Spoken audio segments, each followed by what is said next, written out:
നമസ്കാരം. Raf talk ഫുട്ബോളിലേക്ക് അവർക്കും സ്വാഗതം. പരിക്ക് കാരണം ബ്രസീലിയൻ ദേശീയ ടീമിൽ നിന്ന് ഒഴിവാക്കപ്പെട്ട സൂപ്പർ താരം നെയ്മർ ജൂനിയറുടെ ആദ്യ പ്രതികരണം വന്നിട്ടുണ്ട്. അദ്ദേഹം പറയുന്നത്, തിരിച്ചുവരവിൻ്റെ തൊട്ടരികിലെത്തി എന്ന് കരുതിയതാണ്, ബട്ട് അൺഫോർച്ചുനേറ്റ്ലി എനിക്ക് ലോകത്തെ ഏറ്റവും ഹെവിയസ്റ്റ് ആയിട്ടുള്ള ഷർട്ട് ഇപ്പോൾ ധരിക്കാനുള്ള ഭാഗ്യമില്ല. യെസ്, 2023 ഒക്ടോബറിലാണ് അവസാനം അദ്ദേഹം ബ്രസീലിന് വേണ്ടി കളിച്ചത്. അന്നാണ് അദ്ദേഹത്തിന് പരിക്ക് പറ്റിയത്. അതിനുശേഷം 1.5 കൊല്ലത്തിലധികം അദ്ദേഹം പുറത്തായിരുന്നു.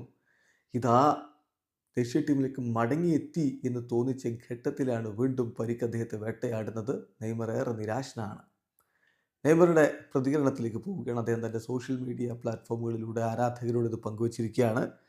നെയ്മർ പറയുന്നു, തിരിച്ചുവരവ് സോ ക്ലോസ് ആണ് എന്നാണ് കരുതിയത്. അൺഫോർച്ചുനേറ്റ്ലി എനിക്ക് ഇത്തവണ ലോകത്തെ ഏറ്റവും ഹെവിയസ്റ്റ് ആയിട്ടുള്ള ഷർട്ട് ധരിക്കാനുള്ള യോഗമില്ല. ലോങ് കോൺവെർസേഷൻസ് ഞങ്ങൾ നടത്തിയിരുന്നു.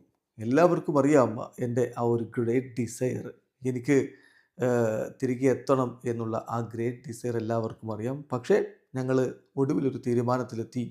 അത് റിസ്ക് എടുക്കേണ്ടതില്ല. For me to better prepare myself and be completely injury free.